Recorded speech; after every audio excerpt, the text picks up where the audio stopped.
मुलुगनाङैनो सोरगिदिं कर'ना भाइरास बेरामनि साग्लोबनायाव भारत हादरा लकडाउन होनाया गोबां सान जानायलाय दिन हाजिरा मावनानै जाग्रा दुखुथिया नखरफोरनि सुबुंफोरा खामानि मावनो मोनाखै, जायनि थाखाय जानाय आदार बुथुमनो हायैयाव गोबां खस्थ' जानो गोनां जादों। बाक्सा जिल्ला मैनामाथा गाव हेलाइसिगुरि गामिनि साजि साख्रि मावग्रा बिथांमोना दिनै जयै लोगो नांनानै दिन हाजिरा मावनानै जाग्रा दुखुथिया 60 नखरनो माइरं, दालि, थाव, संख्रि, साबोन, सयाबिन अनसुंथाइ रानदों।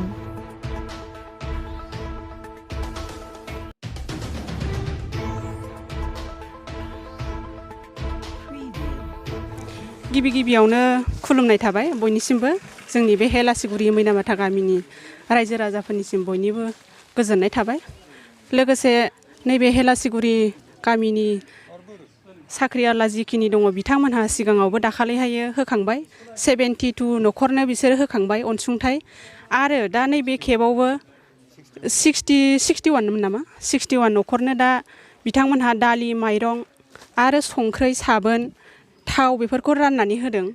दा रायजो राजाफ्रा बेफोरखौ गोजोननाय मोन्दों बुहुद बेबायदि अनसुंथाइ होनायनि थाखाय। दाखालिबो होदों आरो दिनैनि खेबावबो होबाय।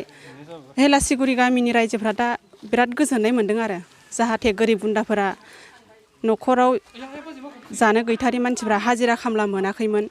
दा बिथांमोनहा बेसेबांबा गोजोननाय मोन्दों, जायनाखि बे लकडाउननि टाइमाव जेबो राहा गैया, बेखायनो रायजोफ्रा अनसुंथाइ होनायनि बागै दा बिराद गोजोननाय मोन्दों आरो। जोंनि माखासे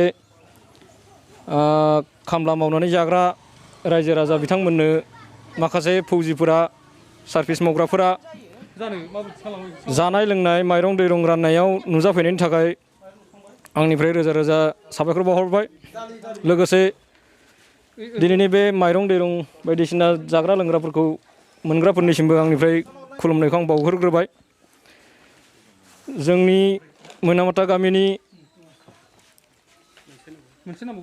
माखासे सार्भिस मावनाय बिथांमोना 4 ग्रेडनिफ्राय लानानै गासै बिफाननि साख्रिफोर मावग्राफोरा थांनाय दाख्लैबावैबो खनसे रानखांबावबाय।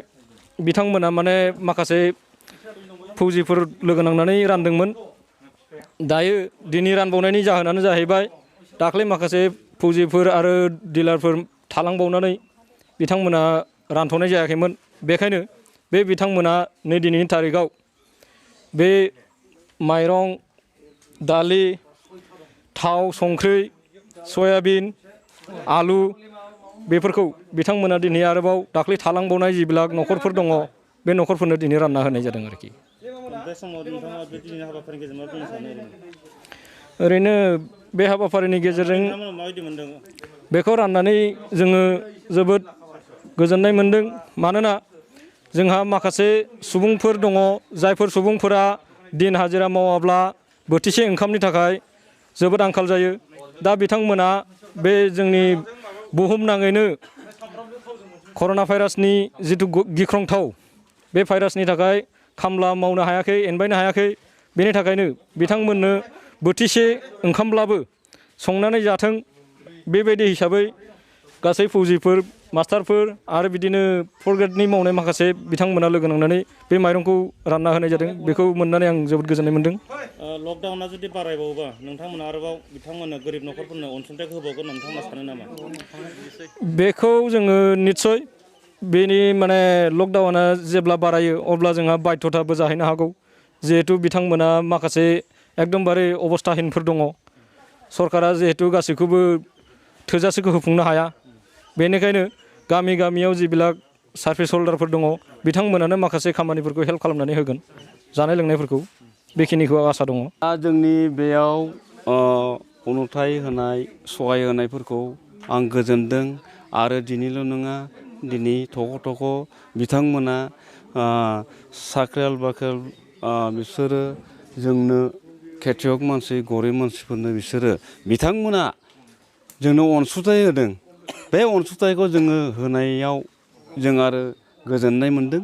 आरो जोङो दिनै कर'ना भाइरास ना डेन्जार भाइरास बिनि थाखाय जोङो दखान पाहाराव थांनो हायाखै, सक पाहार जों थांनो हायाखै। बिनि थाखायनो जोंखौ अननानै बिथांमोना जोंनो दा माइरं 10 केजि दालि बेसे बिदि होदों गासिबो होजोबदों जोंनो अनसुंथाइ जों माने बेखौ जों माने आखिरबाद होयो बिथांमोना अराय सम आलो गोजोनै बिदिनो माने थाबाय थाथों आरो बिदिनो नायबाय थाथों जों आरो मा खालामबावनो दा बिदिनो जोङो खेथियक मानसि जोङो उफाय गैया दा बिथांमोना जोंखौ अनसुंथाइ होदों बेनि थाखाय बिसोरखौ जों आखिरबाद होबाय आं रानग्रा बिथांमोनखौ आं माने आखिरबाद होबाय जोंनि थाखाय अराय सम बिसोरो आलो गोजोनै आरो मोनजाबावथों दा आं आरो बेसे बुंबावनो